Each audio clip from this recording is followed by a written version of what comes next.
Hello student, मैं दीक्षा। स्वागत है आपका आपके अपने यूट्यूब चैनल में, जिसमें हम पढ़ रहे हैं मध्य प्रदेश के एक समग्र अध्ययन को, जो कि मध्य प्रदेश लोक सेवा आयोग और राज्य की अन्य सभी प्रतियोगी परीक्षाओं के लिए समान रूप से उपयोगी है। यह महेश कुमार वर्णवाल की बुक किताब पर आधारित है, जिसमें अभी तक हमने इस किताब के 16 चैप्टर को कंप्लीट कर लिया है।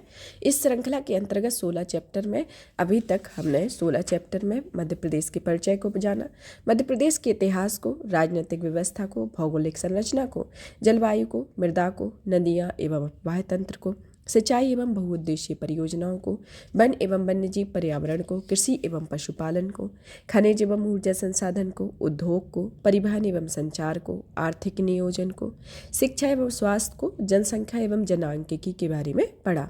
इसके रिलेटेड ये प्रमुख टॉपिक कंप्लीट किए। आज का हमारा टॉपिक है कला एवं संस्कृति, जो कि इसका 17 चैप्टर है।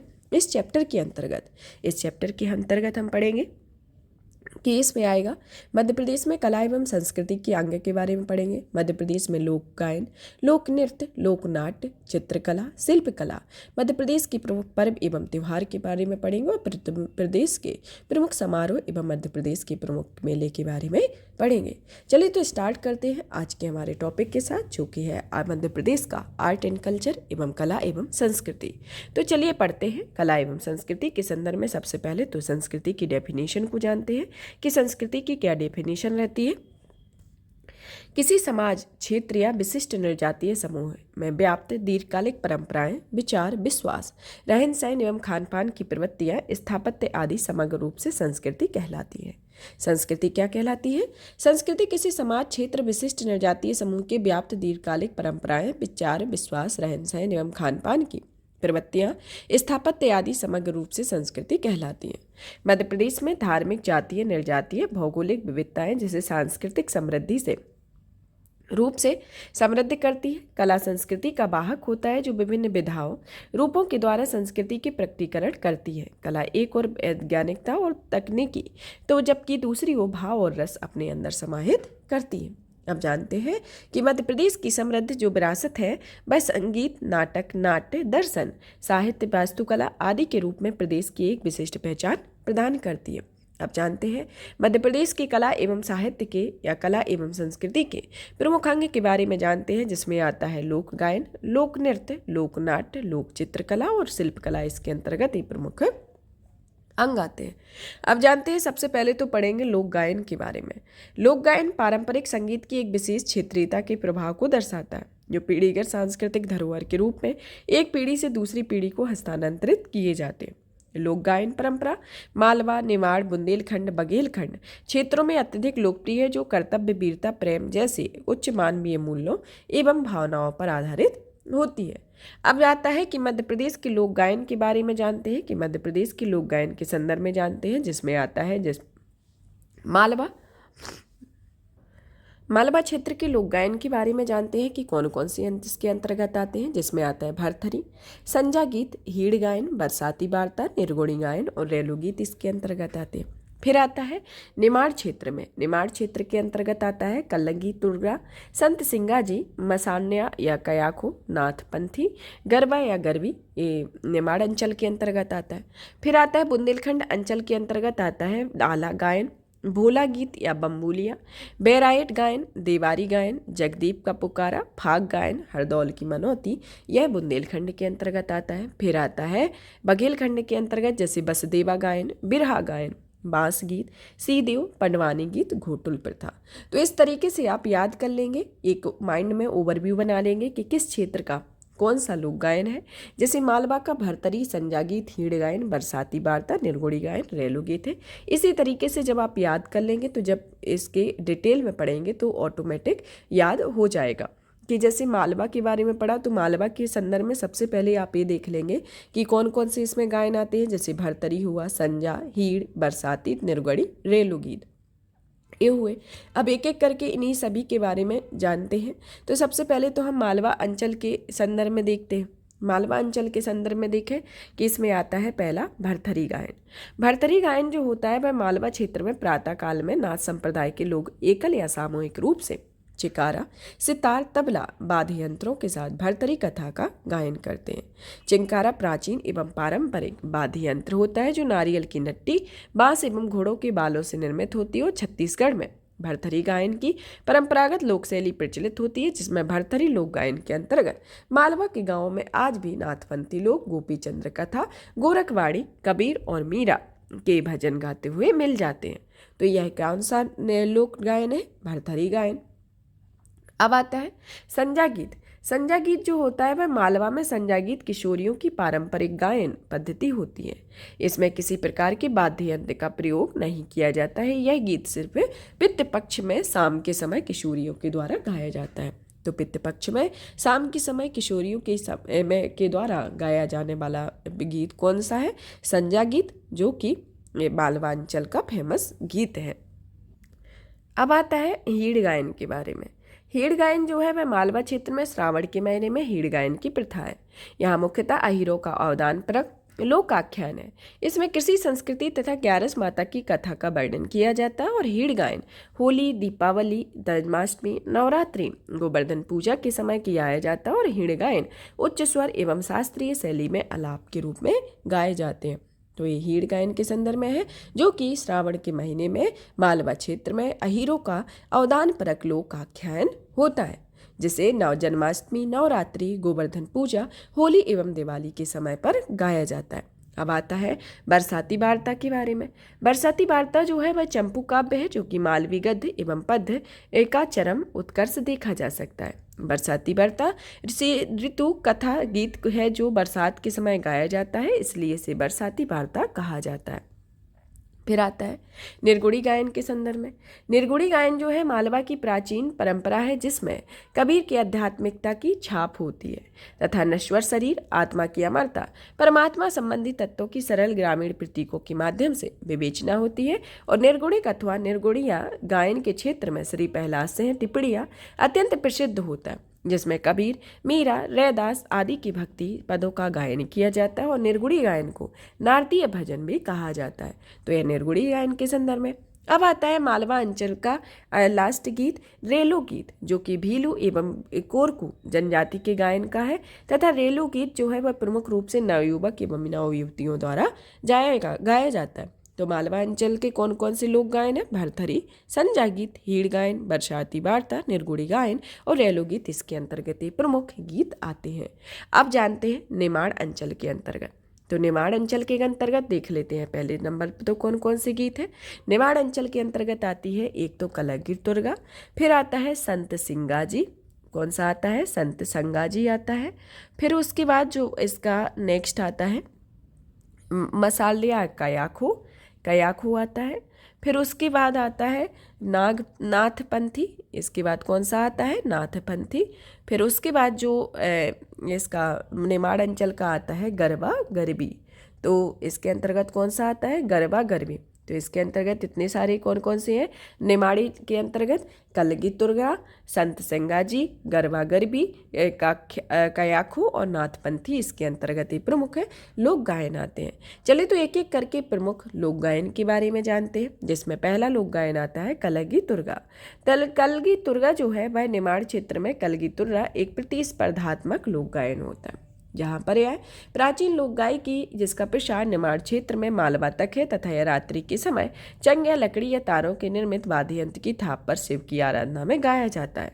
कलगी तुर्गा जो है वह गायन दो अखाड़ों में होती है, एक कलगी अखाड़ा और दूसरा तुर्रा अखाड़ा होता है। अखाड़े के गुरु को उस्ताद कहा जाता है। तो ये कलगी तुर्रा जो है वह कलगी और तुर्रा अलग अलग है, जो कि दो अखाड़ों के नामों से मिलकर बना हुआ है, जिसमें पहला अखाड़ा होता है वह कलगी अखाड़ा आता है, दूसरा आता है तुर्रा अखाड़ा, जिसमें दो अखाड़े हैं।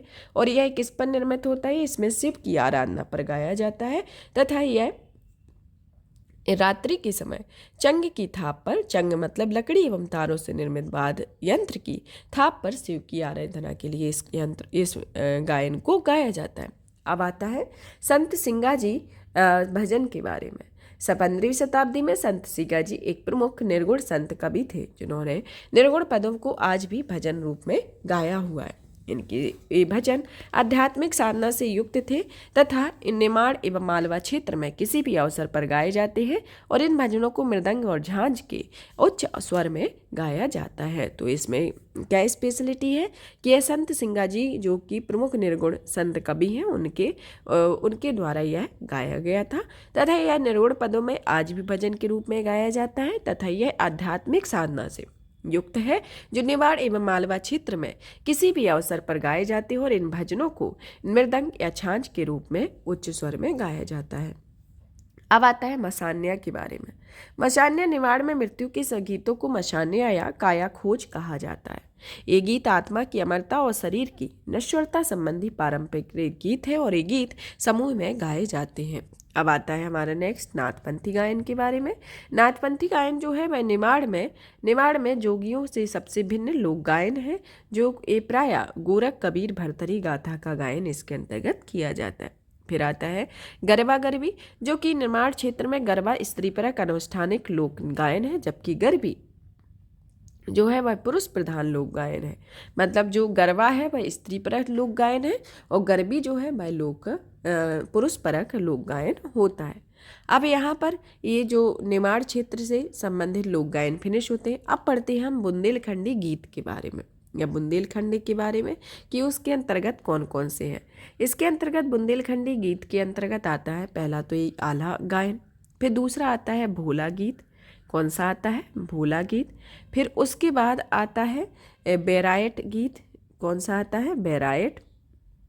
बैरायट के बाद आएगा आपका देवारी गीत।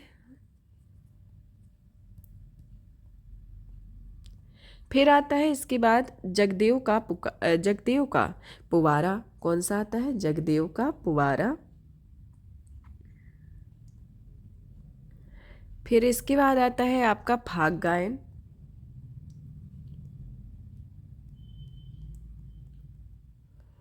और आपका इसके अंतर्गत लास्ट है हरदौल की मनौती। ये हरदौल की मनौती यहाँ का ये प्रमुख है लोक गायन है। तो अब कौन कौन से यहाँ के लोक गायन है? पहला तो आता है आला गायन, फिर आता है जगदेव का पुवारा, भोला गीत, फाग गायन, बैरायट, देवारी गीत, हरदौल की मनौती। ये यहाँ के प्रमुख लोक गायन है। चलिए तो एक एक करके प्रमुख लोक गायन के बारे में जानते हैं, जिसमें पहला लोक गायन आता है आला गायन। आला गायन बुंदेलखंड में आला गायन को वीर रस का प्रधान काव्य है। यह जो है वह एकल शैली के रूप में वर्षा ऋतु में शाम के समय गाया जाता है। तो ये कब गाया जाता है? एकल ऋतु में वर्षा ऋतु में शाम के समय गाया जाता है। इस विषय वस्तु में जगनिक द्वारा रचित आलाखंड में वर्णित 52 लड़ाइयाँ हैं जो आलाहुदल से लड़ी हैं और इसके प्रमुख वाद्य यंत्र ढोलक एवं नगाड़े होते हैं। तो यह आला गायन है। अब आता है हमारा नेक्स्ट भोला गीत या बम्बुलिया के बारे में। भोला गीत या बम्बुलिया को लमेटरा गीत भी कहा जाता है। ये गीत मकर संक्रांति, बसंत पंचमी, शिवरात्रि आदि महत्वपूर्ण अवसरों पर स्त्री एवं पुरुष के समूहों द्वारा गाए जाते हैं और प्रश्नोत्तर शैली में गाए जाने वाले ये गीत शिव एवं शक्ति से संबंधित होते हैं। और इन गीतों के गायन का सर्वप्रमुख विशेषता यह है कि इसमें किसी वाद्य यंत्र का प्रयोग नहीं किया जाता है। तो भोला गीत या बम्बुलिया गीत की क्या स्पेशलिटी है कि इसमें किसी भी वाद्य यंत्र का प्रयोग नहीं किया जाता है। अब आता है हमारा नेक्स्ट बैरायट गायन। बैरायट गायन जो है वह कथा गायन शैली है जिसमें मुख्य रूप से महाभारत की कथाओं के साथ एक अनेक ऐतिहासिक चरित्रों, लोक गायन नायकों की कथाएं गाई जाती है। मुख्यतः धार्मिक त्योहारों के अवसर पर रात्रि के समय गाया जाता है। अब आता है देवारी गायन। देवारी गायन जो दोहों पर केंद्रित है जिसमें अहीर, गवली, घौसी, बरेदी आदि जातियों की देवारी गायन और नृत्य की परंपरा है। यह मुख्यतः दीपावली के अवसर पर गाया जाता है और इस गायन परंपरा में ग्वाल बाल सिर पर मोर पंख धारण करके गायन के साथ साथ नृत्य करते हैं। देवारी के दोहों के विषय राधा कृष्ण के प्रेम प्रसंग, वीर रस युक्त भक्ति पर आधारित होते हैं।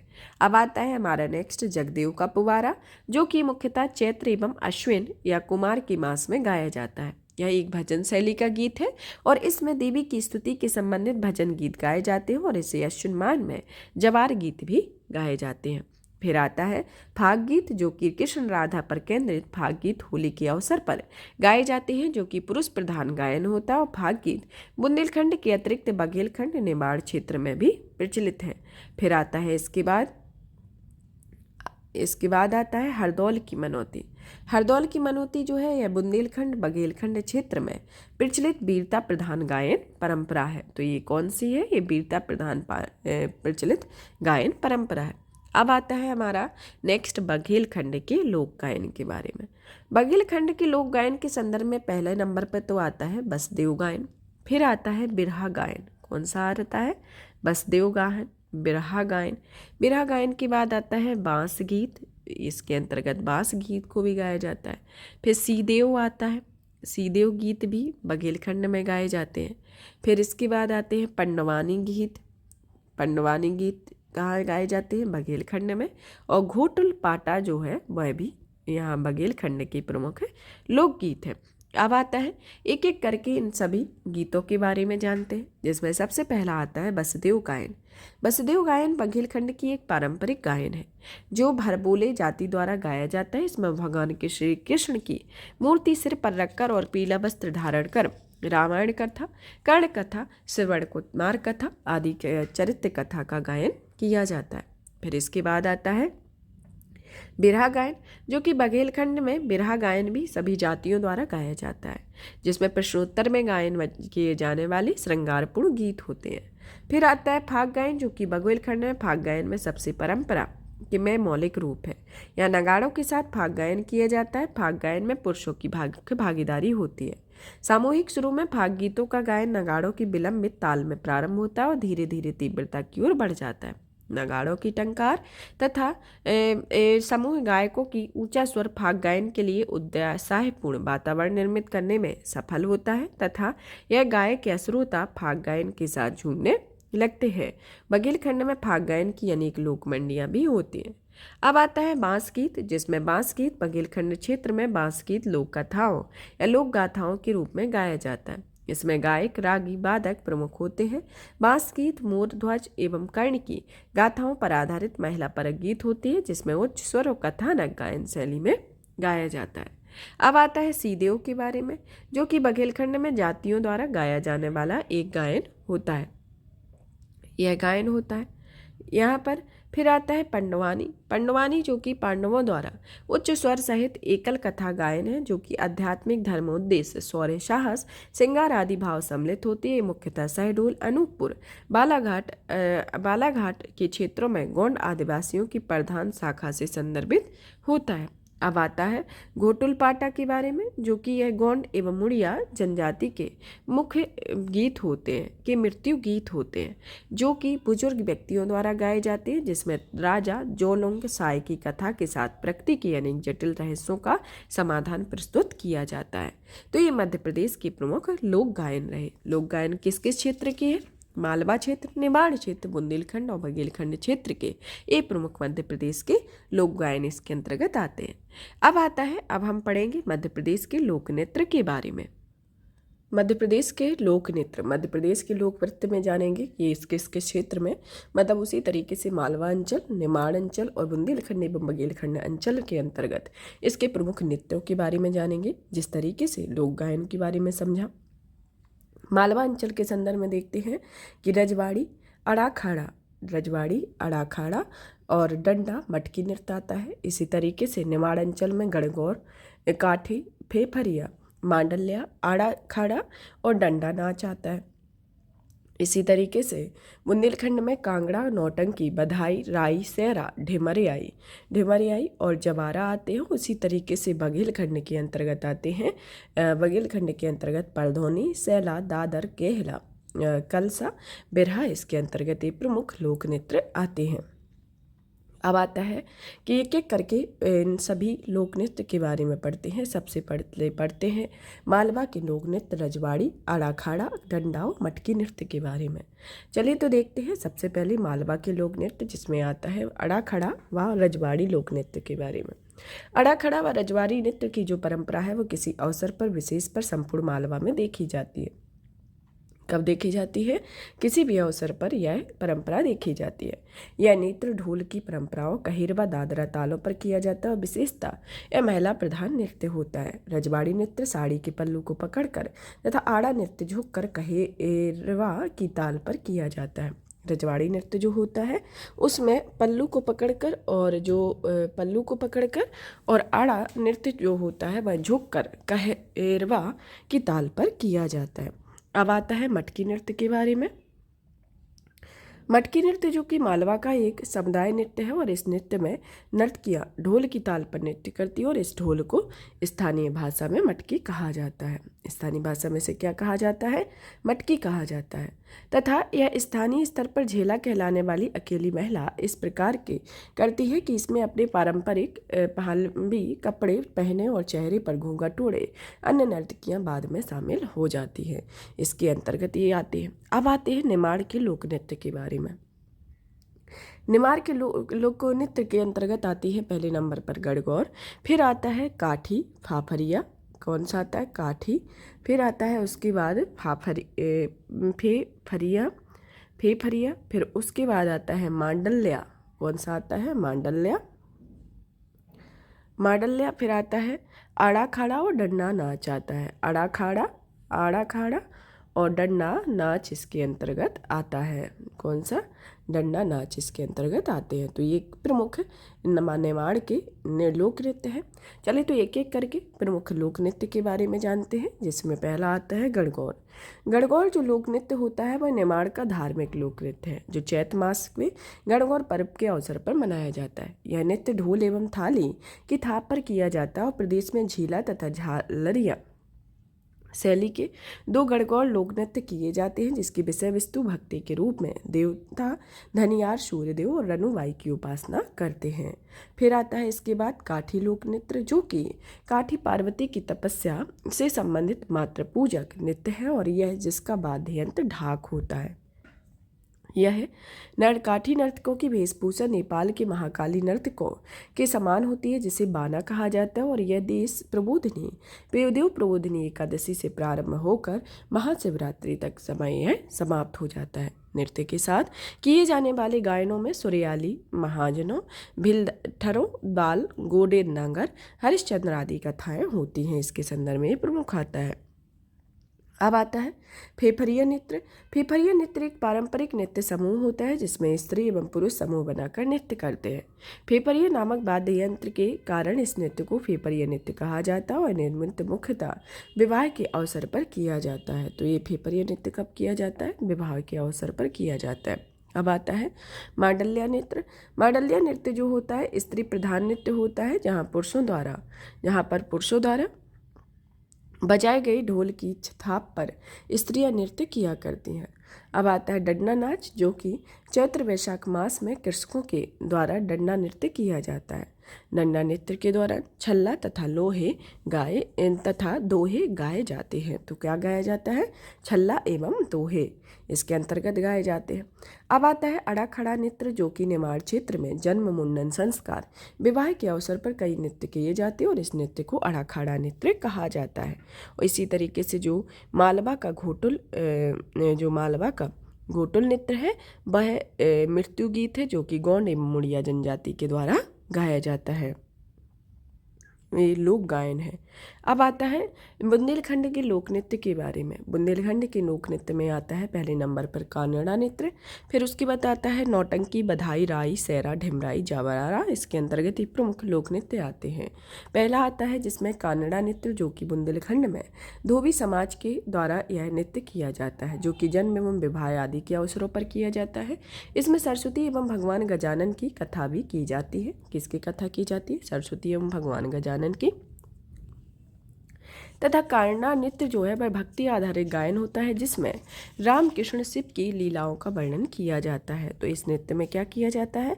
इसमें राम कृष्ण और शिव की लीलाओं का वर्णन किया जाता है और इस नृत्य का प्रयोग किए जाने से वाले मुख्य वाद्य यंत्र सारंगी, लोटा, ढोलक, तारे हों, कभी कभी ढोलक के साथ मृदंग का भी प्रयोग किया जाता है।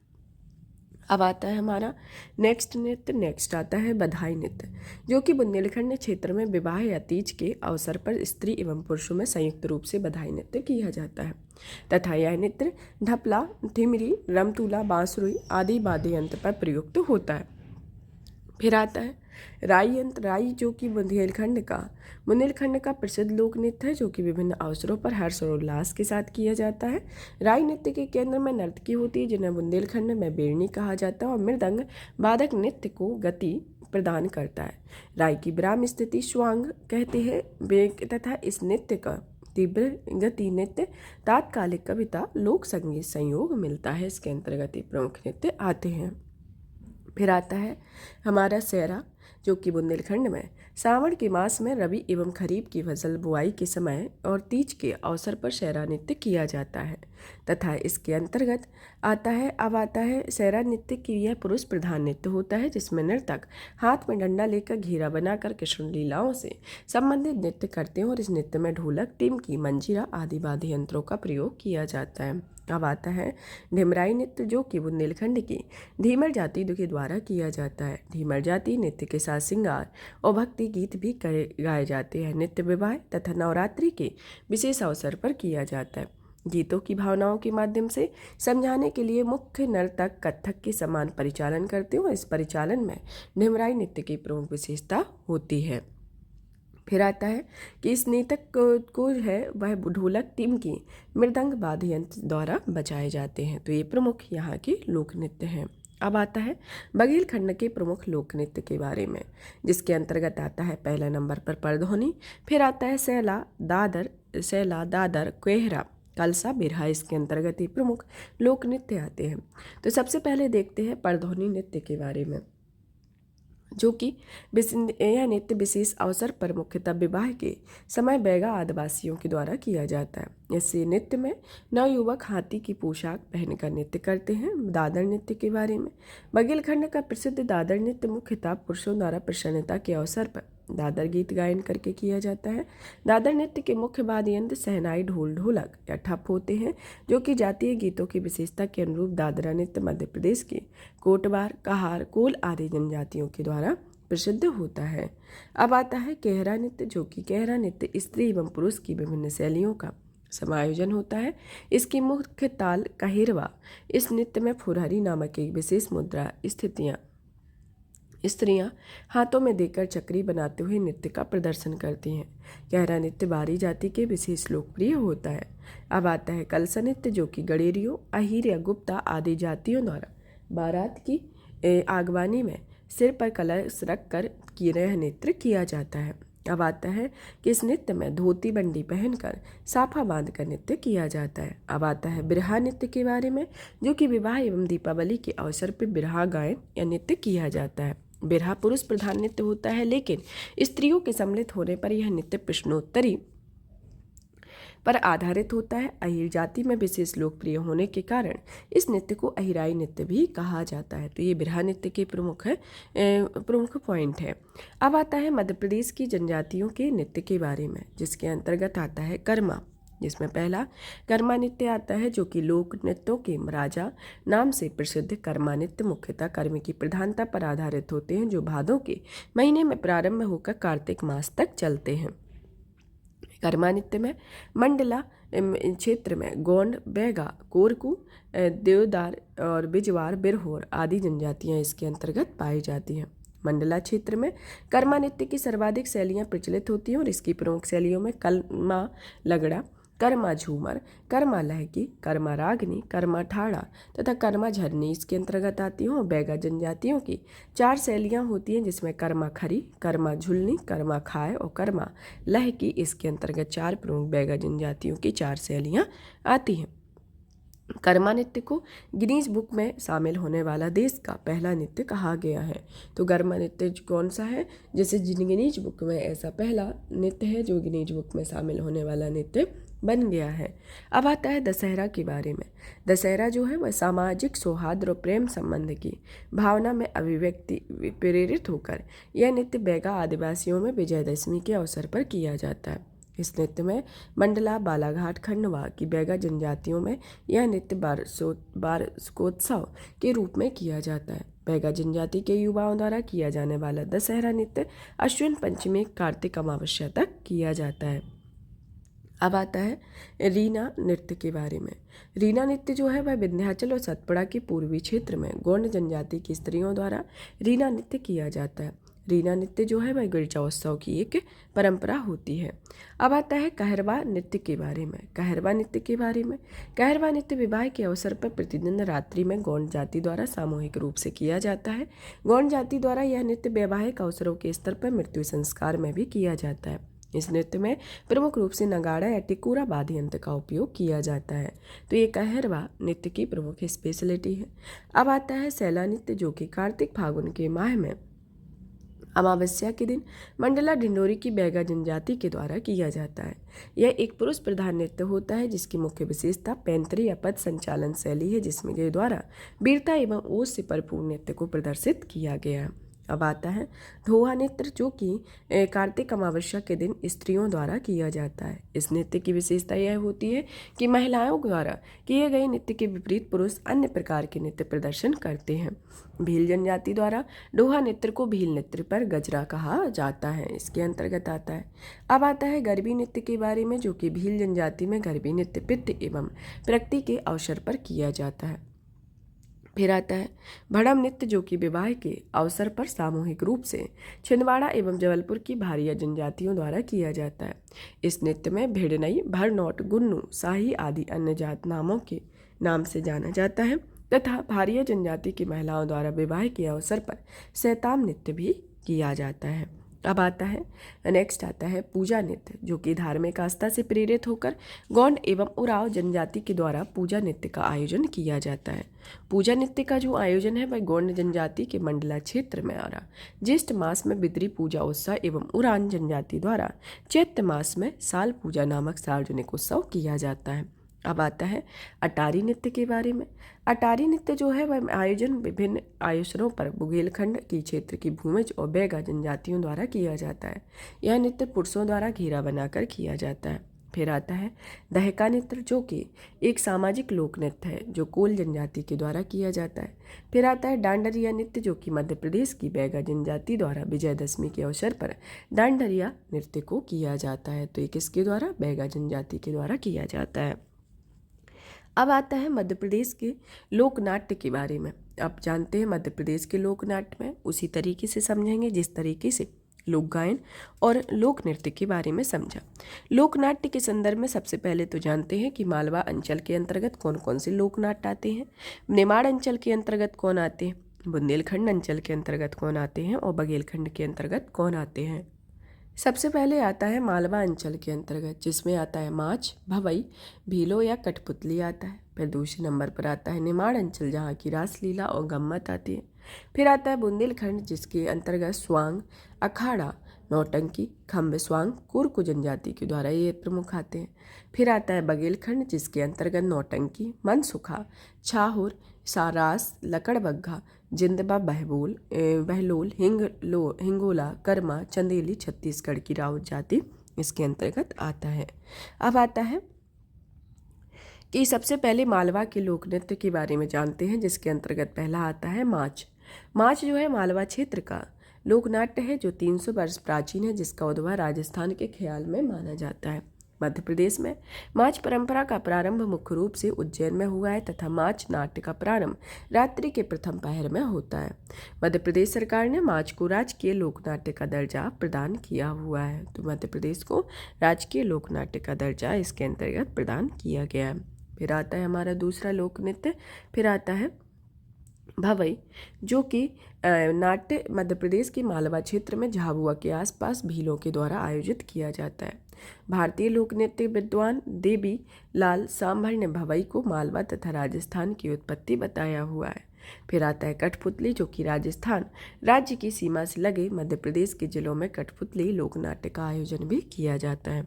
अब आता है निमाड़ लोक के लोक नाट्य के बारे में, जिसमें पहला आता है गम्मत, जो कि निमाड़ क्षेत्र में प्रचलित लोक नाट्य लोक जीवन पर आधारित है। और गम्मत मुख्यतः 3 अवसरों पर किए जाते हैं, जिसके अंतर्गत पहला आता है नवरात्रि, फिर होली, फिर गणगौर के पर्व पर यह लोक नाट्य किया जाता है। यह नाट्य विशेष रूप से ग्रामीण क्षेत्रों में चौपालों, गणेश या सरस्वती की वंदना के पश्चात किया जाता है, जिसमें मृदंग, ढोलक, झांझ वाद्य यंत्रों के साथ समसामयिकी घटनाओं की अभिव्यक्ति की जाती है।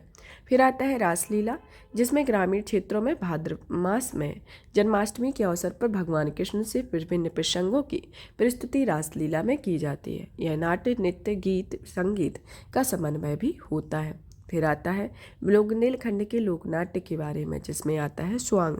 स्वांग जो है वह बुंदेलखंड का पारंपरिक लोकनाट्य स्वांग गायन, अभिनय दोनों पर आधारित होता है। यह स्वांग विभिन्न त्योहारों, उत्सवों तथा पर प्रस्तुत किया जाता है तथा यह विषय सामाजिक कुरीतियों, समसामयिक घटनाओं से संबंधित होते हैं। और इनके अन्य नाम में नवरात्रि के स्वांग, बहरूपिया के स्वांग, बच्चों के स्वांग और होली के स्वांग इसके अंतर्गत शामिल होते हैं।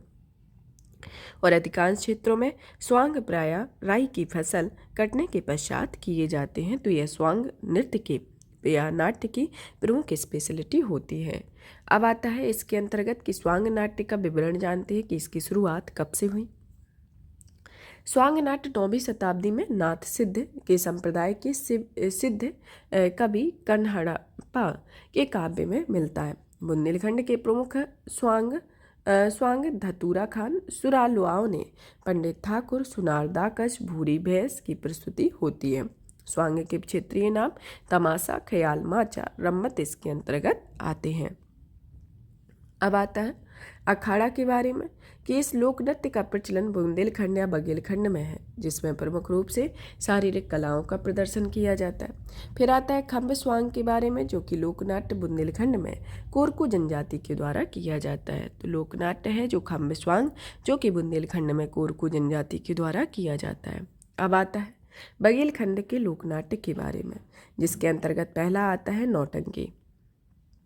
नौटंकी जो है वह बुंदेलखंड और बुंदेलखंड के क्षेत्र में लोकप्रिय है तथा प्राचीन लोकनाट्य है, जिसमें इस शैली में मोरध्वज, गोपीचंद, पूरन भक्त और ध्रुव आदि चरित्रों का रचना की जाती है। आधुनिक काल में नौटंकी का उद्भव भारतेंदु हरिश्चंद्र के नाटकों के द्वारा किया जाता है, जिसमें धार्मिक प्रसंग केंद्र में रहे हैं। इसमें नील देवी के नाटक में साहित्यिक रूप से विस्तृत वर्णन किया गया है, जिसमें प्रमुख पात्र को सूत्रधार रंगा कहते हैं और जिसमें विदूषक दर्शकों को हंसाता है। तो इसके अंतर्गत इसकी यह नौटंकी की प्रमुख स्पेशलिटी है। अब आता है मनसुखा लोक नाट्य के बारे में। मनसुखा जो है वह नाट्य रास पे परिवर्तित रूप है, जो मुख्यतः त्योहारों, विभिन्न अवसरों पर किया जाता है। श्रृंगार पर आधारित मनसुखा लोकनाट्य पदों के श्रृंगार से प्रस्तुत किया जाता है और ग्रामीण क्षेत्रों में यह लोकनाट्य मनसुखलाल के नाम से जाना जाता है। फिर आता है छाहो लोकनृत्य, जो कि बघेलखंड का प्रसिद्ध लोकनाट्य है, जो कृषकों, अहीरों संस्कृति की प्रतिनिधित्व करता है। और यह नाट्य दीपावली से प्रारंभ होकर अष्टमी तक तेली, कुम्हार और अहीर जाति के लोगों के द्वारा किया जाता है। फिर आता है कि यह नृत्य जो है वह बघेली छाओ नाट्य शौर्य प्रदर्शन, प्रेम, श्रृंगार पर आधारित होती है, जिसकी मुख्य विशेषता सामंती व्यवस्था को जनता तक समक्ष प्रदर्शित करती है। अब आता है रास, जो कि बघेलखंड में ग्रामीण क्षेत्रों में राधा कृष्ण और गोपियों के प्रसंगों में कृष्ण लीला में रास नाट्य के रूप में प्रस्तुत किया जाता है। इनके प्रसंगों को मुख्यतः वैधलीला, गेंदलीला, नर्तकी प्रसन्न, कालियानाग प्रसन्न का प्रदर्शन किया जाता है और इनके अभिनय संबंधी तत्वों को पारसी संस्कृति के प्रभाव को देखा जा सकता है। अब आता है लकड़बग्घा, जो कि नाट्य विवाह के पश्चात बघेलखंड क्षेत्र में आदिवासी युवक युवतियों द्वारा खुले मंच पर किया जाता है। इस नाट्य में मुख्यतः पशु एवं मानव के परस्पर संयोग का अभिनय प्रस्तुत किया जाता है। फिर इसके बाद आता है जिंदबा। जिंदबा जो है वह लोकनाट्य महिलाओं द्वारा विवाह के अवसर पर या बसी के दिन किया जाता है और बघेलखंड के विभिन्न क्षेत्रों में बहलोल के नाम से भी जाना जाता है। अब आता है हिंगोला नाट्य, जो कि गीतों की नोकझोंक के रूप में एक मंच रह सरलीकृत नाट्य परंपरा होती है। अब आता है मध्य प्रदेश की लोक चित्रकला के बारे में। मध्य प्रदेश की लोक चित्रकला के संदर्भ में जानते हैं उसी तरीके से कि मालवा की लोक चित्रकला कौन कौन सी है। मालवा की लोक चित्रकला के अंतर्गत आता है, पहला आता है सवनाही, सवनाही मालवा के अंतर्गत। फिर संजा, मंडाना, तिवासा, चित्रावड़ा आता है, ये मालवा के अंतर्गत आता है। फिर आता है हमारा निमाड़ चित्रकला के अंतर्गत, जिसमें फगल्या, कैचारी भरना, थापा, मंडाना, मूर्धन, संजा फूली, नाग चित्र, खोपड़ी पूजन और जिरौती आती है। बघेलखंड चित्रकला के अंतर्गत आता है कोहेबार, नेवारान, अंगरोहन, कोंडर, मोर मुरेला, खछाती चित्र और तिलंगा इसके अंतर्गत आता है। फिर आता है बघेलखंड, जिसके अंतर्गत चित्रकला आती है। बघेलखंड के अंतर्गत आती है सुरेती, मूर्ते, कोहेबार, नौरता, अंगरोहन, दोज पुतलियाँ और चौक, मामूलिया, गोदन, गोवर्धन आते हैं। चलिए तो एक एक करके प्रमुख चित्रकला के बारे में जानते हैं। सबसे पहले तो देखते हैं मालवा चित्रकला के बारे में, जिसमें पहली आती है सवनाही। सवनाही चित्रकला जो कि श्रावण के महीने में हरतालिका की पर्व पर के अवसर पर गोबर से बनाई जाती है। यह चित्रकला जादू टोना की मान्यता को ध्यान में रखते हुए इसके बचाव के लिए बनाई जाती है। ये सवनाही चित्रकला है। फिर इसके बाद आती है संज्ञा चित्रकला, जो कि मालवा क्षेत्र में किशोरियों की श्राद्ध पक्ष में दीवार पर गोबर फूल पत्ती और चमकीली पत्तियों को 16 दिनों तक सजाकर अलग अलग पारंपरिक आकृतियां बनाती हैं। फिर आती है मंडाना, जो कि भूमि अलंकरण के रूप में मंडाना सर्वथा स्वतंत्र और पूर्ण कला विधि होती है। यह दीपावली के अवसर पर, भाई दूज के अवसर पर पाई जाती है। फिर आता है दिवासा, जो कि मालवा क्षेत्र में प्रचलित भित्ति चित्र है, जो कि किशोरियों द्वारा श्राद्ध पक्ष में चित्रित किया जाता है। फिर आता है चित्रावरण, जो कि चित्रे जाति के द्वारा घर तथा मंदिर की दीवारों पर चित्रावरण उत्कीर्ण किए जाते हैं। विशेष रूप से इन्हें मुख्यतः विवाह समारोह के चित्रण में अंकित किया जाता है। अब आता है निमाड़ चित्रकला के बारे में, जो कि निमाड़ चित्रकला कल्पना की सौंदर्यात्मक अभिव्यक्ति होती है, जिसमें लोक एवं आदिवासी अंचलों के पारंपरिक रूप से प्रचलित होते हैं। इसमें आम जनमानस द्वारा साधारण प्रकार के चित्रों को जमीन, दीवार और बर्तन पर उकेरा जाता है। अब आता है फगल्या के बारे में। फगल्या जो कि है इसके अंतर्गत आता है कि इसके में निमाड़ के में पहले शिशु के जन्म पर शुभ संदेश का आकलन या रेखांकन किया जाता है। फिर आता है कंचाली भरने के बारे में, कि यह निमाड़ में विवाह के अवसर पर दूल्हा दुल्हन के मस्तक पर कंचाली भरी जाती है। ये कंचाली भरना होता है। फिर आता है थापा। थापा जो है, थापा के अंतर्गत आता है कि यह निमाड़ क्षेत्र की चित्रकला है, जो कि शैली सप्तमी या दशहरा के अवसर पर हाथ के थाप लगाए जाते हैं और ये थापे हल्दी, गेरू और गोबर आदि के बनाए जाते हैं। फिर आता है संजा फूली के बारे में, जो कि संपूर्ण मध्य प्रदेश में अश्विन मास में अविवाहित कन्याओं के द्वारा यह चित्र बनाए जाते हैं। ये संजा फूली, ये संपूर्ण मध्य प्रदेश में है। तथा फिर आता है ईरत चित्रकला, जो कि निमाड़ में विवाह के समय कुल देवी का भित्ति चित्र बनाकर उनकी पूजा की जाती है। फिर आता है मूर्धन, जो कि यह चित्र दीपावली के अवसर पर बनाया जाता है। फिर इसके बाद आता है जिरौती, जो कि हरियाली अमावस्या के अवसर पर बनाया जाता है जिरौती। अब आती है बघेलखंड चित्रकला के बारे में, जिसके अंतर्गत आता है कोहेबर, जो कि कोहेबर चित्र विवाह के अवसर पर बनाया जाता है और इस विवाहित युगल पूजा करते हो। बघेलखंड और बुंदेलखंड दोनों जगह यह चित्र में प्रचलित हैं। फिर आता है नेवरान नमे, जो कि भाद्रपद माह के महीने में नवमी के दिन विवाहित महिलाएं पारंपरिक चित्र बनाकर इसकी पूजा करती हैं। यह कौन सा है? नेवरान नमे इसके अंतर्गत आता है। अब आता है मोर मुरेला या मोर इला, जो कि बुंदेलखंड या बघेलखंड में विभिन्न रंगों में प्रयोग से मोर के चित्र बनाए जाते हैं। फिर आता है कि छाटी चित्र, जो कि बघेलखंड क्षेत्र में शिशु के जन्म पर छठे दिन छोटी माता की पूजा करके बनाया जाता है। फिर इसके बाद आता है तिलंगा चित्र, जो कि कोयले एवं तितली के तेल से दीवार पर तिलंगा चित्र को बनाया जाता है। तो ये बुंदेलखंड की प्रमुख चित्रकला है। अब आता है बुंदेलखंड की चित्रकला के संदर्भ में जानते हैं। सबसे पहले तो आती है सुरैती। सुरैती जो है वो लोक चित्रकला की दृष्टि से बुंदेलखंड का सर्वश्रेष्ठ प्रतीकात्मक चित्र होता है, जो दीपावली में लक्ष्मी पूजन के अवसर पर गेरू रंग से बनाई जाती है और इसमें जाली नुमा आकृति का अंकन किया जाता है। फिर आता है इसके बाद मूर्ति। मूर्ति विवाह के अवसर पर किया जाने वाला भित्ति रेखांकन होता है और यह दरवाजे के दोनों ओर दीवारों पर अंकित किया जाता है। फिर इसके बाद आता है नौरता, जो चित्र नवरात्रि के अवसर पर बनाए जाते हैं। फिर आता है दोज पुतलियाँ, जो कि दोज तथा पुतलियाँ नामक आकृति बुंदेलखंड में भाई दूज के दिन गोबर से बनाई जाती हैं। फिर इसके बाद आता है चौक, जो कि बुंदेलखंड लोक चित्रों में चौक चित्र सर्वाधिक लोकप्रिय होता है। मांगलिक अवसर पर बनाए जाने वाले चौक को मंगल चौक कहा जाता है। फिर आता है मामूलिया, ये चित्र बुंदेलखंड में नवरात्रि के समय अविवाहित कन्याओं द्वारा गोबर से बनाए जाते हैं।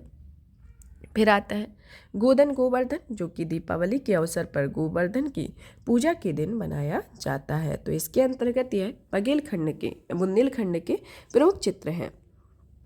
ये चित्रकला के संदर्भ में देखा। अब देखते हैं मध्य प्रदेश की शिल्पकला के बारे में। मध्य प्रदेश की शिल्पकला के संदर्भ में जानते हैं, जिसमें पहली आती है मिट्टी शिल्प। मिट्टी शिल्प के बारे में जानते हैं कि मिट्टी शिल्प संस्कृति या सभ्यता के विकास में मृत्तिका शिल्प का विशिष्ट योगदान रहा है। मानव जाति द्वारा प्राचीन काल से ही मिट्टी के शिल्प बनाए जाते रहे हैं, जिसमें मध्य प्रदेश की धार, झाबुआ, रीवा, शहडोल, बैतूल, मंडला क्षेत्रों में मिट्टी के खिलौने, मूर्तियाँ आदि बनाए जाते हैं। फिर इसके बाद आता है काष्ठ शिल्प, जो कि प्राचीन काल से ही मध्य प्रदेश में काष्ठ शिल्प परंपरा समृद्ध रही है। इसमें मुख्यतः गाड़ी के पहिए, घरों के दरवाजे, मुखौटे आदि बनाए जाते हैं। ये प्रदेश में मंडला, बैतूल, होशंगाबाद, धार, झाबुआ क्षेत्र में जनजातीय काष्ठ शिल्प की परंपरा पाई जाती है। फिर आता है धातु शिल्प, जो मध्य प्रदेश में कई प्रकार के धातु शिल्प बनाए जाते हैं और प्रारंभ में धातु का प्रयोग केवल बर्तनों एवं आभूषणों तक सीमित किया जाता है, परंतु बाद में टीकमगढ़ और बैतूल के धातु शिल्पकारों ने अपनी कलाकृति में देवी देवताओं का अलंकरण किया हुआ है। प्रदेश के सतना जिले में उचेहरा क्षेत्र में कांसे के बट होली नामक प्रसिद्ध पात्र बनाए जाते हैं, जो नरसिंहपुर जिले में चीचली में पीतल और तांबे की कलात्मक वस्तुएं पाई जाती हैं। फिर आता है बांस शिल्प के बारे में, जो कि प्रदेश में झाबुआ मंडला क्षेत्र में विभिन्न जनजातियों में बांस की कलात्मक वस्तुओं का निर्माण किया जाता है। फिर आता है कंघी कला के बारे में, जो कि प्रदेश की जनजातियों में कंघिया अलंकरण एवं भित्ति चित्र में प्रसिद्ध है और राज्य की बंजारा जनजाति द्वारा कंघी बनाने का कार्य किया जाता है और इसके प्रमुख केंद्र रतलाम, नीमच, उज्जैन आते हैं। अब आता है प्रस्तर शिल्प के बारे में, जो कि राज्य में प्रस्तर शिल्प का प्रमुख उदाहरण पत्थरों पर नक्काशी है, जो कि मंदसौर और रतलाम की गुज्जर, गायरी तथा भील जनजातियों के द्वारा नक्काशी की जाती है। अब जबलपुर के भेड़ाघाट में संगमरमर की मूर्तियां तथा ग्वालियर की पौराणिक देवी देवताओं की मूर्तियां तथा टीकमगढ़ के समीप कारी नामक स्थान पर बहुरंगी संगमरमर का यह प्रसिद्ध है। अब आता है छीपा शिल्प। छीपा शिल्प के बारे में जानते हैं कि हाथ के द्वारा कपड़े पर उकेरा गया शिल्प छीपा शिल्प के अंतर्गत आता है। इसमें भील जनजाति के विभिन्न प्रतीकों का अंकन किया जाता है और उज्जैन का छीपा शिल्प भेरूगढ़ के नाम से प्रसिद्ध है। अब आता है चंदेरी या महेश्वरी साड़ी के बारे में, जो मध्य प्रदेश का चंदेरी क्षेत्र रेशमी तथा सूती दोनों प्रकार की साड़ियों के लिए प्रसिद्ध है। राज्य में महेश्वरी साड़ी की स्थापित करने का श्रेय होलकर वंश की महारानी अहिल्याबाई को प्राप्त है। फिर आता है हस्तशिल्प के बारे में और इसके अंतर्गत दरी, कालीन, जूट शिल्प आदि हस्तशिल्प की सूती दरी, कालीन के निर्माण पद्धति पंजा पद्धति कहा गया है। इसके अंतर्गत इसमें छबलपुर, शहडोल, झाबुआ, जूट हस्त क्षेत्र में इंदौर, ग्वालियर और जबलपुर, इंदौर, ग्वालियर, भोपाल इसके अंतर्गत आते हैं। अब आता है मध्य प्रदेश के प्रमुख त्यौहार एवं पर्व के बारे में जानते हैं कि प्रदेश में मुख्य रूप से खजुराहो, भोजपुर, पचमढ़ी में शिवरात्रि का उत्सव धूमधाम से मनाया जाता है। यह लोक कला जीवित रखने के लिए इंदौर, मांडू, उज्जैन का मालवा उत्सव, खजुराहो के नृत्योत्सव का विशिष्ट योगदान है। इसके अतिरिक्त मध्य प्रदेश में निम्नलिखित पर्व मनाए जाते हैं, जिसमें पहला आता है घड़ल्या पर्व, जो कि घड़ल्या पर्व युवतियां सामूहिक रूप से एकत्रित होकर नीरजा या नवरात्रि के अवसर पर नृत्य करती हैं। इसमें एक युवती के सिर पर छिद्रयुक्त घड़ा रखकर गाना गाते हुए अपने क्षेत्र में अनाज और पैसा एकत्र किया जाता है और घड़ल्या पर्व में समान अविवाहित युवकों द्वारा छला नामक त्यौहार भी मनाया जाता है। फिर आता है सुआटा नृत्य, जो कि मालवा में घड़ल्या पर्व के समान ही बुंदेलखंड में क्षेत्र में सुआटा पर्व प्रसिद्ध है। इस पर्व में दीवार राक्षस की अलंकृत प्रतिमा स्थापित की जाती है तथा उसके ऊपरी भाग में शिव पार्वती की प्रतिमा रखी जाती है और उसके पश्चात नव युवतियाँ पूजन तथा गायन करती हैं। फिर आता है भैया दूज के बारे में, जो कि मध्य प्रदेश में भैया दूज का पर्व वर्ष में 2 बार मनाया जाता है और एक चैत्र में होली के पश्चात और दूसरा कार्तिक में दीपावली के पश्चात यह पर्व मनाया जाता है। हरेटी पर्व के बारे में, जो कि श्रावण माह की अमावस्या के दिन मालवा तथा बुंदेलखंड क्षेत्रों में किसानों के द्वारा हरेटी पर्व को मनाया जाता है तथा श्रावण माह में कार पूर्णिमा में मंडला जिले में तथा आषाढ़ माह में मालवा जिले में मनाया जाता है। मालवा क्षेत्र में से हरिया गोधा कहा जाता है। अब आता है अक्षय तृतीया, जो कि वैशाख माह में अप्रैल माह में अक्षय तृतीया अविवाहित युवतियों के प्रमुख त्यौहार है तथा यहाँ स्त्रियाँ वट वृक्ष की पूजा करती हैं। फिर उसके बाद आता है लारूकाज, जो कि गौंड जनजाति का प्रमुख पर्व लारूकाज नारायण देव के सम्मान में मनाया जाता है। यह पर्व सुअर के विवाह का प्रतीक है। इसमें मान्यता है कि इस पर्व से परिवार में सुख समृद्धि और संपन्नता बनी रहती है। फिर आता है इसके बाद बछवारस, जो कि यह पर्व श्रावण मास में मनाया जाता है और इस अवसर पर महिलाएं गायों की पूजा करती हैं तथा केवल बाजरा मोठ चने से बना भोजन ही ग्रहण करती हैं।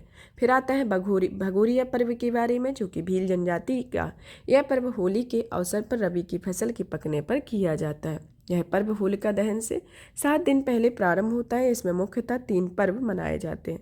पहले दिन गुलालिया, तत्पश्चात 2 दिन गोल गधेड़ों उत्सव तथा अंतिम 2 दिन में उजाड़िया उत्सव मनाया जाता है तथा भगोरिया भीलों का पड़ा उत्सव भी इसे कहा जाता है। अब आता है नवान्न पर्व के बारे में, जो कि बुंदेलखंड में पकने वाली दीपावली के 11वें दिन पर यह पर्व मनाया जाता है तथा इस पर्व में गन्ना और ज्वार की पूजा की जाती है। फिर आता है गणगौर पर्व, जो कि मालवा अंचल में यह पर्व वर्ष में 2 बार मनाया जाता है, एक बार चैत्र माह में और दूसरी बार भाद्र माह में। इस पर्व में शिव पार्वती की पूजा की जाती है। फिर आता है इसके बाद नवरात्रा, जो कि दशहरे के दिन समय 9 दिनों तक चलने वाला यह पर्व मुख्यतः महिलाओं के द्वारा किया जाता है। इन दिनों में स्त्रियां माँ दुर्गा की पूजा करती हैं और उपवास रखती हैं। कई जगह महिलाएं गरबा नृत्य भी करती हैं। फिर आता है रसनवा के बारे में, जो यह पर्व मंडला जिले में बैगांव दादी में पुरुष नंगा बैगा की स्मृति में मनाया जाता है और इस पर्व में बैगा लोग 9वें दिन मधुमक्खियों की पूजा करते हैं।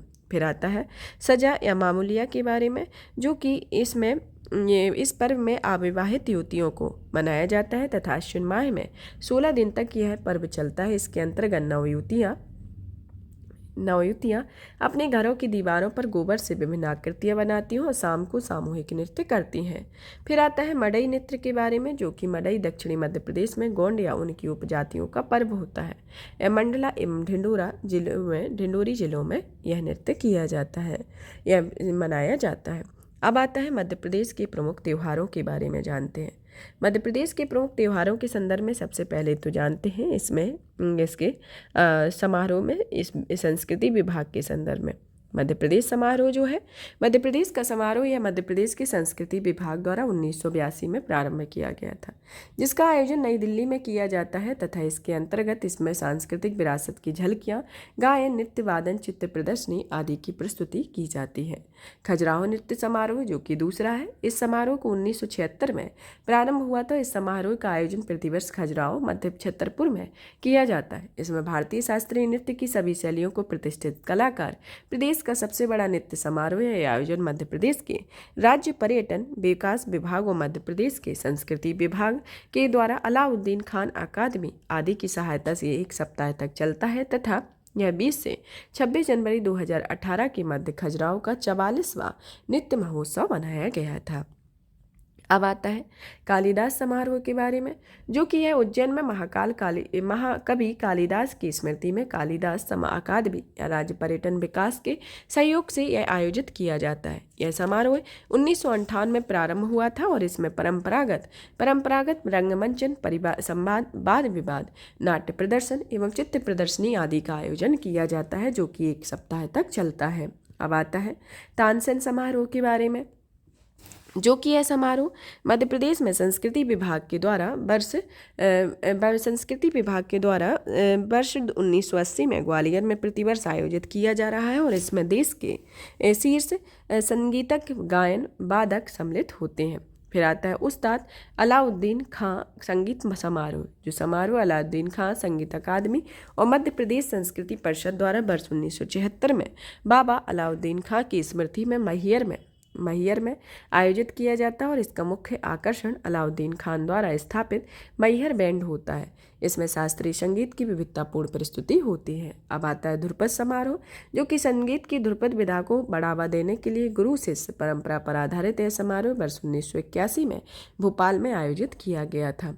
फिर आता है बालकृष्ण शर्मा नवीन समारोह, जो कि यह समारोह शाजापुर में आयोजित है। यह विभिन्न प्रकार के सांस्कृतिक मेलों का आयोजन होता है।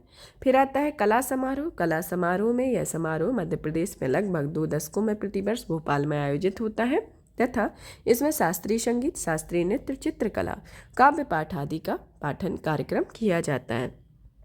फिर आता है ओरछा उत्सव के बारे में, जिसका यह समारोह टीकमगढ़ में आयोजित किया जाता है। बुंदेलखंड के कलाकारों में नृत्य, गायन और वादन आदि में प्रस्तुति की जाती है। फिर आता है सुभद्रा कुमारी चौहान समारोह के बारे में, जो कि यह समारोह 1982 में जबलपुर में कवित्री सुभद्रा कुमारी चौहान के द्वारा स्मृति में आयोजित किया गया है, जिसमें साहित्यकार एवं कला विशेषज्ञ भाग लेते हैं।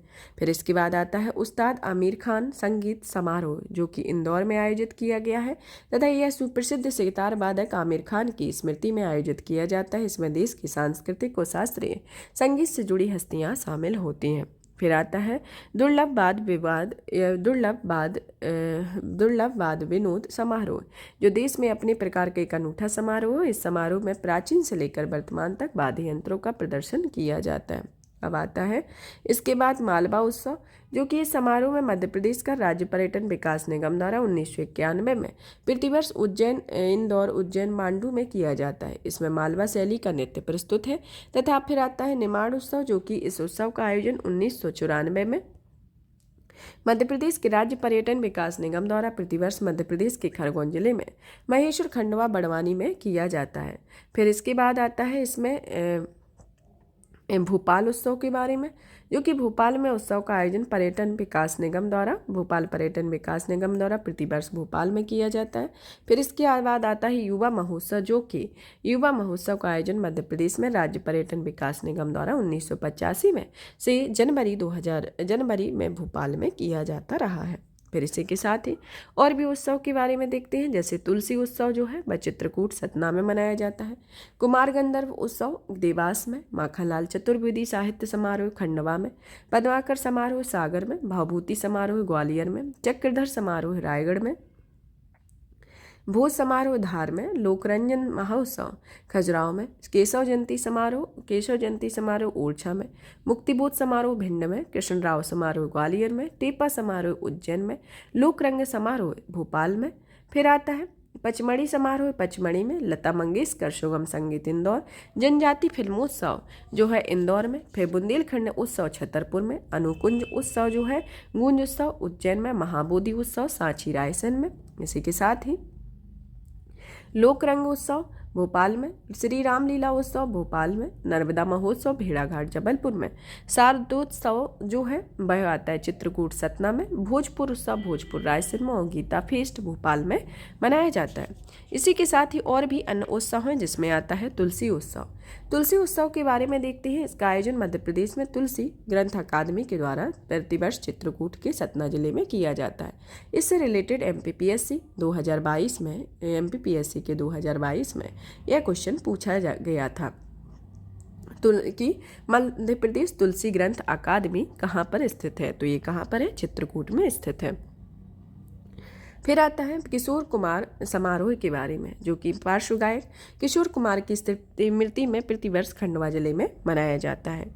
इसके अंतर्गत आता है। फिर आता है मध्य पर्व के बारे में, जो कि मध्य पर्व कहाँ मनाया जाता है, यह भोपाल में आयोजित किया जाता है तथा इसे मध्य प्रदेश की विकास यात्रा का प्रतीक कहा जाता है। फिर आता है सबरी कुंभ उत्सव के बारे में। सबरी कुंभ उत्सव इस समारोह को प्रतिवर्ष नर्मदा नदी के तट पर अमरकंटक तथा अनूपपुर में आयोजित किया जाता है।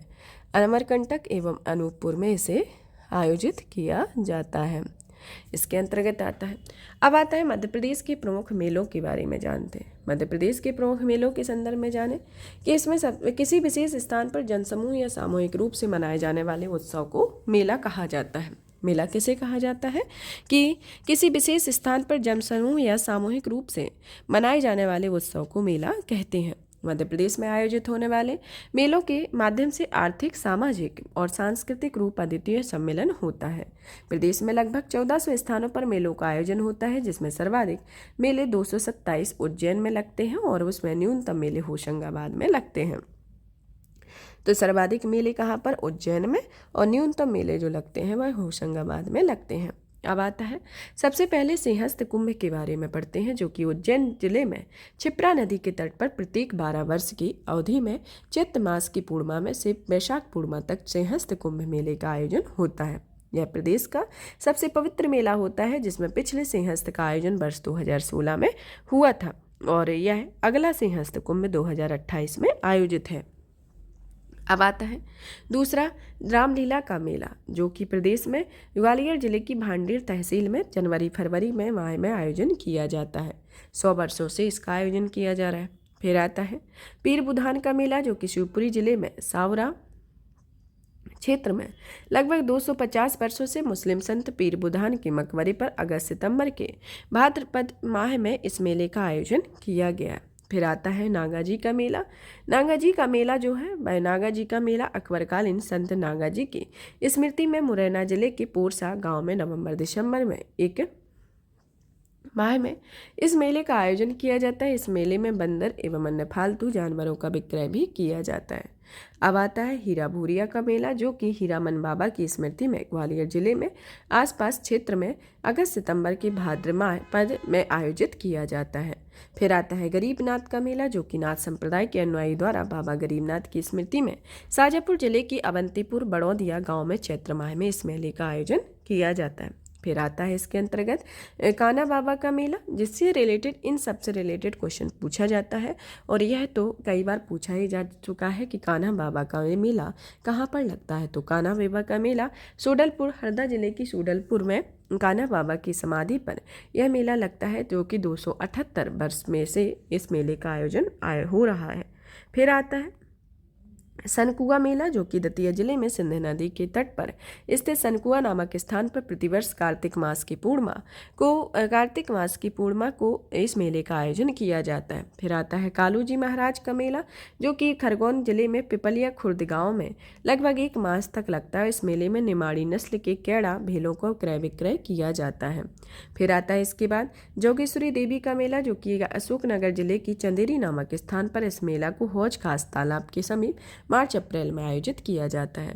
अब आता है मठ घोघरा का मेला, जो कि सिवनी जिले में मोरथन नामक स्थान पर फाल्गुन माह में शिवरात्रि के अवसर पर 15 दिवसीय यह मेला होता है। फिर आता है राम पीपला का मेला, जो कि बालाघाट जिले में चंदन नदी के तट पर कार्तिक मास की पूर्णिमा के अवसर पर 5 दिवसीय मेले का आयोजन किया जाता है। फिर आता है नेक्स्ट मेला बरमान का मेला, जो कि इससे रिलेटेड भी क्वेश्चन पूछा जा चुका है कि बरमान का मेला कहाँ लगता है। तो बरमान का मेला नरसिंहपुर जिले में नर्मदा नदी के तट पर मकर संक्रांति के अवसर पर एक 13 दिवसीय मेला लगता है। कहाँ पर लगता है? नरसिंहपुर में। फिर आता है चंडी देवी का मेला, जो कि सीधी जिले में घीघरा नामक स्थान पर चंडी देवी मंदिर के प्रांगण में मार्च-अप्रैल में इस मेले का आयोजन किया जाता है। फिर आता है गोटेमार मेला, जो कि छिंदवाड़ा जिले के पांडुराना में भाद्रपद माह की अमावस्या में पांडुरा और सावरगांव के मध्य प्रवाहित होने वाली जाम नदी के तट पर आयोजित होता है और इस मेले में दोनों गांवों में लोगों द्वारा एक दूसरे पर पत्थर मारने का प्रचलन है।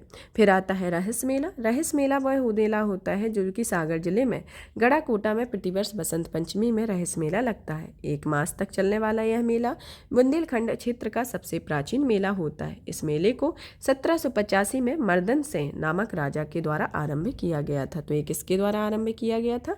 मर्दन सिंह के द्वारा आरंभ किया गया था। अब आता है मड़ई मेला के बारे में। मड़ई मेला जो कि है मंडला एवं ढिंडोरी के में जिले में निवास करने वाली जौन जनजातियों के द्वारा दीपावली के दूसरे दिन आयोजित किया जाता है। इसमें अहरिया नृत्य की प्रस्तुति की जाती है और 2 दिवसीय मेले में बकरे की बलि की देने की भी प्रथा है। ग्वालियर का व्यापारिक मेला जो है वह राजस्व के आधार पर प्रदेश का सबसे बड़ा मेला होता है, जो कि ग्वालियर का कौन सा मेला है? ग्वालियर का रामलीला का मेला। अब आता है मध्य प्रदेश के प्रमुख मेले के बारे में जानते हैं, जिनसे रिलेटेड एग्जाम में क्वेश्चन पूछे जाते हैं। तो एक एक करके प्रत्येक मेले और उनके स्थान के बारे में जानते हैं कि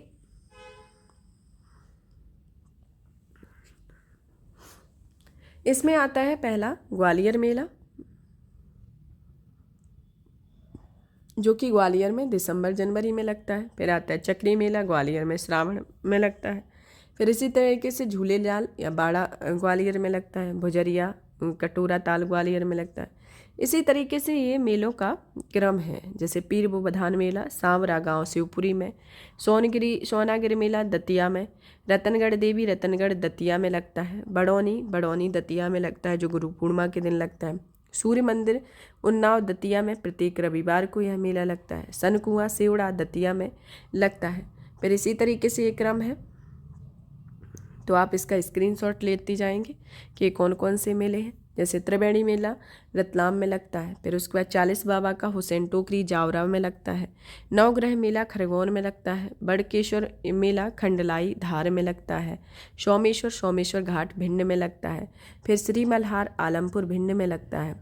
इसी तरीके काली पूजा का मेला रायपुरिया झाबुआ में लगता है। ये सभी स्थानीय मेला है। स्थानीय मेलों के नाम दिए गए हैं कि किस क्षेत्र में कौन कौन सा मेला लगता है, और इस रिलेटेड जो सबसे ज़्यादा इम्पोर्टेंट मेले हैं उनके हमने डिटेल में पढ़ा हुआ है, और उनको याद करने के साथ साथ इन पर भी आप एक नज़र डाल लेंगे कि अगर कोई इससे रिलेटेड क्वेश्चन आता है तो आप उसके को कर ले जाएं।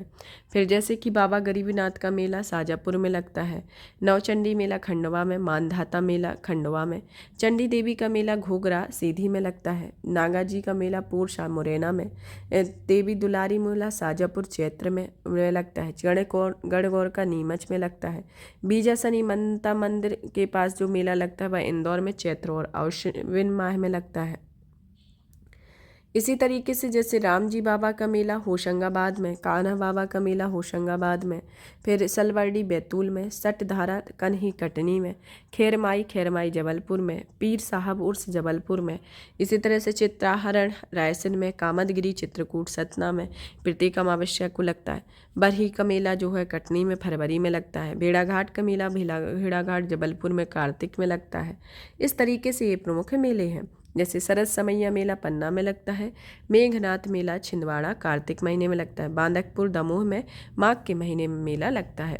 तो ये प्रमुख मेले हैं जिनके बारे में विस्तृत में देखा हुआ है, और इन सब के बारे में आप एक स्क्रीनशॉट ले लेंगे तो एक नज़र दौड़ा लेंगे। जैसे जल बिहार का मेला छतरपुर अश्विन में लगता है, माह में लगता है। बलदेव जी का मेला पन्ना में भाद्रपद में लगता है। शरद पूर्णिमा का मेला अमरकंटक में अश्विन माह में लगता है। तो इस तरीके से ये मेलों का क्रम है, इनको आप याद कर लेंगे। याद क्या, एक बार एक नज़र से देख लेंगे तो क्वेश्चन आए तो आपका गलत ना हो।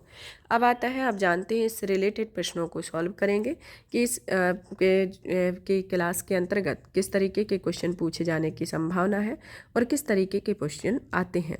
जिसके अंतर्गत पहला क्वेश्चन आता है। पहला क्वेश्चन पूछा गया है कि सूची 1 और 2 को सुमेलित कीजिए। सूची 1 और 2 को सुमेलित करने में चित्रकला और क्षेत्र को दिखाया गया है, जिसमें चित्रकला और क्षेत्र को दिखाया गया है। जिसके अंतर्गत आता है मांडाना जो है, जिसमें जो कि बघेलखंड से सुमेलित है। इसमें आपको सही सुमेलित बताना है। कोहबार बुंदेलखंड से, मूर्ति निमाड़ से, सवनाही मालवा से। तो इसमें आपको सही उत्तर की पहचान करनी है। तो इसमें आप एक मिलान देखेंगे कि जिसमें मांडना जो है वह निमाड़ अंचल से संबंधित है। फिर आता है कोहबार जो है बघेलखंड से की चित्रकला है। फिर आता है जो मूर्ति हैं वह बुंदेलखंड के हैं। मूर्ति जो है बुंदेलखंड के हैं और सवनाही जो है मालवा क्षेत्र का है।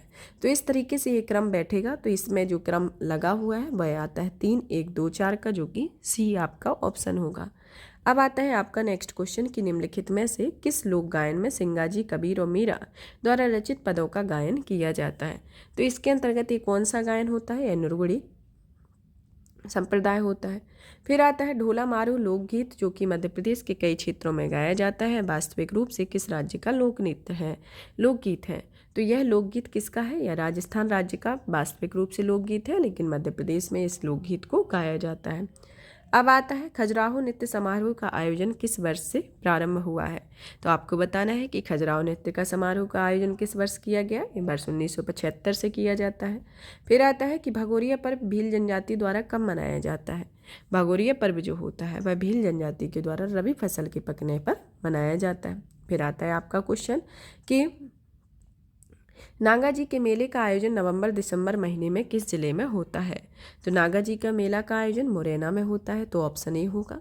फिर आता है 7 नंबर का क्वेश्चन कि निम्नलिखित युग्मों में से सही सुमेलित नहीं है। तो इसमें बताना है कि टेपा किससे संबंधित है, उज्जैन से, बुंदेलखंड छतरपुर से, नर्मदा उत्सव भेड़ाघाट से, लोक रंग उत्सव इंदौर से संबंधित है। तो इसमें से कौन सा उत्सव संबंधित नहीं है?